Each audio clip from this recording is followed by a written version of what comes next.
David Gilliland is on a flyer. Well, his first lap was 50.78. That was about a tenth off of what Jeff Gordon ran, but he ran right against the wall. So I think his pickup probably will be greater than what Jeff Gordon picked up on his second lap. Let's see if he can do it here. 49.85.7. They tied. Both of them. Jeff Gordon, David Gilliland, 49.857. Identical laps. Well, what would you thousandth expect of a second. in Alabama? A damn tie. They tied. And They the reason tied. he's upset is because how is that tie broken? Oh, yeah. If they indeed stay there, regardless of where they end up qualifying, the tie is broken by who's highest in the owner points. You know, Vince, we talked about the passing points, and right now Todd Gillen, he's up 4 spots, so he's doing a nice job of taking advantage of those passing points. We have caution on the speedway. With 5 to go, and remember, just the green flag laps count. Zane Smith has led them all. Strickler with a good battle with Ben Rhodes for second for several laps before he wrestled away. And, I don't understand. This is why we are under caution. Accidentally through the white. And that's not the next to the last lap. There are still 5 to go. Whoops. What? I don't know that I've ever seen that. I think I would agree with you, Vince. I don't think I ever have. Caution is out now. We're inside 10 laps to go. It'll be a single file restart, and the story of the day so far is the scramble of the Joe Gibbs Racing Team and their drivers during this race. Denny Hamlin's chopper couldn't land here. There were cars parked on the helipad, so Eric Almirola, who qualified the car on pole, had to get in and start the race. They left Almirola in it for a while, but after leading the first 43 laps of the race, made the call to put Hamlin in. It took them a while to make the driver change. They lost a lap. It took them forever to get back on the lead lap. Then at lap 144, the free pass finally for Hamlin, and he went back around. Carl Edwards had a bad pit stop, got shuffled back in traffic, then cut a tire. That took him out of contention after dominating most of the race. And there's a 3-wide pass for the race lead moments ago. Hamlin by Scott Rimmer and Jason Leffler. Man, what a nice effort. What about it, Andy? He comes from California, gets stuck in the helicopter. The race is going on. He's standing down in Stephen Wallace's pit as a backup because Stephen's sick in the car. Now he's back in his own car leading the race. He's going to wake up tomorrow morning and go, wow, I can't believe what just happened last night. And Almirola put this car on the pole. This is really, really a team effort. And started the race and will get credit for the victory should Hamlin hold on and win. How's the conversation between these guys? Did we go out a little early? Did we make it to the track a little too early? Corey's like, what is that? Oh. Yeah, this had to be a shock. A truck. For everyone. Once they do a 25-lap run, then they will be able to predict it. We see a little spot here on pit road, some of that.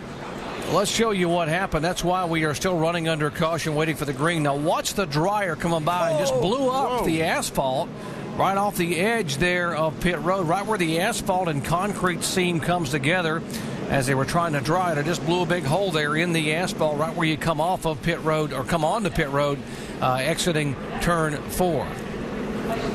That'll give you a little bit of appreciation of how much force those jet engines have. They've called the green off for that. Well, if anybody's got an asphalt machine, get it over here. We need it fixed by tomorrow at least, right? Well, it was a pretty calm day in Indianapolis until right here. I'm going to tell you, I had no idea what happened when I saw this live. William Byron, the first to hit it. The curve comes apart in turn 6. Joey Logano, so thankful to see Joey Logano jump out. That scared me, that hit. But watch right here, that 24, an explosion tears something off the right front of the car. Here comes Joey Logano. I mean, it tears literally the whole nose off that car. And straight he goes. The carnage continues. Listen, we have some calls. I'm going to get right to them. Just real quick, I've seen a lot of things, didn't see this one coming. No, I didn't see this one coming. And we were just talking about it. As long as you've been in the sport, you just never know what's going to happen. We can't have this, clearly. No. Right? Well, did we all agree on that? Yeah, clearly that's unacceptable to have the racetrack come up like that. Clearly that's unacceptable, and that's got to be looked at. How does that not happen again? This is not the only racetrack in the world that we go to that has steel curbs. Right. So it's not unusual to have steel curbs, but clearly it failed, and I know they're working hard to fix it. And what a shame, because It was good racing. Great. Like Yeah, all weekend we had good racing, and now that's turned into the story. Andy, I like your theory that the fire was actually under the hood of the 23 car. Whoa, look out. Uh-oh, there goes the car. Look out. Is there somebody in that car? I don't think so. No. The car just took off by itself. It wasn't put in gear. Okay. And when they unhooked it, moved it around. No harm. Yeah. Ambulance, get out of the way. She's backing up by itself. Yeah, did a nice job there doing a 3-point turn to get turned around. And nobody behind the wheel. Here's one for the, you won't believe this. The 5 car is back on track. After being involved in that crash, the driver is Dale Earnhardt Jr. That's interesting. Sure is. Kyle apparently had left the racetrack thinking the car had been withdrawn. We're not sure of that. We're making that assumption. They needed a driver, and there was Junior. NASCAR Busch Series on Fox is sponsored by Smooth Busch Beer and easy drinking Busch Lights. Busch, proud sponsor of the NASCAR Busch Series 25 years running.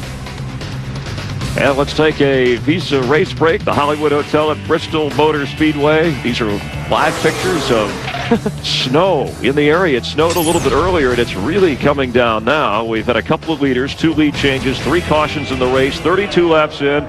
Kevin Harvick ahead of J.J. Yeley, but the red flag is out. Now, it looks they need a Zamboni machine for this. Oh, man, I tell you what, I've heard of the Snowball Derby, but this is like it may wind up being the Snowball Derby. Now, I haven't. You and Darrell Waltrip. I know Jamie McMurray is with us. Yeah, there's a groove. You're talking about looking for a groove on the track, Jamie? How about that? So, what's the worst conditions you've ever run a race in? Well, I guess actually probably the Daytona 500 this year. There wasn't snow. Yeah, I mean, it misted the entire race. And there was a point where I came on the radio and was like, are they going to throw a caution because you They got a snowball fight. Back at Daytona under caution, Colin Garrett, number 26 here, 2017 limited late model champion at South Boston, stuck in the infield grass. It looks like me and my buddies on a Saturday night when I was 17. The AMR safety team trying to help him out and get him back on to pit road right there. Hey, there are guys that will do anything to get camera time, but this is new. I got to tell you, guess who got the lucky dog?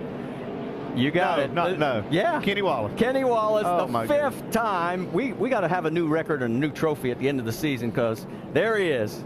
His 5 lucky dogs in the laps that he has done. He has done a great job of getting Hot Rod Grills on TV today, the hard way. Hey, there's still time. He can get another one. Way to go, Herm. All right, let's reset it for you. We're getting ready to go back to green. Take a look at the left-hand side of your screen for tonight's Ram running order. And Christopher Bell has. Yeah, they can't. The track is just too wet now. Got cars everywhere. Are you stuck? You asked me how much is too much. Yeah, well, it just gets slimy. Yeah. Now it's not like you can't roll it in. If it doesn't rain any harder than this, you could roll it in. But you could watch this car just take off sliding. Watch it. Here he comes. See, he touched the gas. You see him? It spun the tires the least little bit, and away it went. Oh well. So we're still under caution at the end of stage 2. He said the car is very aero-tight. Guys, caution on the racetrack. Okay, we've got a caution on the racetrack. It is our 6th, and the word we're getting from NASCAR. Remember I told you that Brian Scott was called back in for a missing lug nut? Well, it turns out they were wrong. So what they are going to do is slow everybody down and give Scott his position back. Yeah, it's not unprecedented. That happened a long time ago. I was Earnhardt's crew chief at Rockingham, and we made a green flag stop. Said we had a loose lug or a missing lug nut, and we didn't. So they did the same thing, but haven't seen that in quite a few years. Well, this is not the winner. I've never been wrecked by a wrecker. Natalie Decker they're trying to push Natalie Decker off the track after being involved in an incident, and then Push her onto it. I think she wanted to turn on the pit road, and the record driver didn't realize that, and she was trying to hit the brakes, and he was on the gas. He was on the gas. Yeah. Back at Watkins Glen International, we are under a red flag condition as of right now. 15 laps to go, 75 in the books. A big incident in turn 1 involving 3 key players. And just a moment ago, here's what's happened. A fan somehow gets out of the infield area, comes out on the track, and is trying to get Matt Kenseth's autograph. Oh, do you think alcohol had anything at all to do with that? Oh, my God. Kenseth's going, you're not going to believe what just happened here, guys. He jumps over the guardrail, runs back up, and then gets apprehended here. Yeah, he might get a free ride home.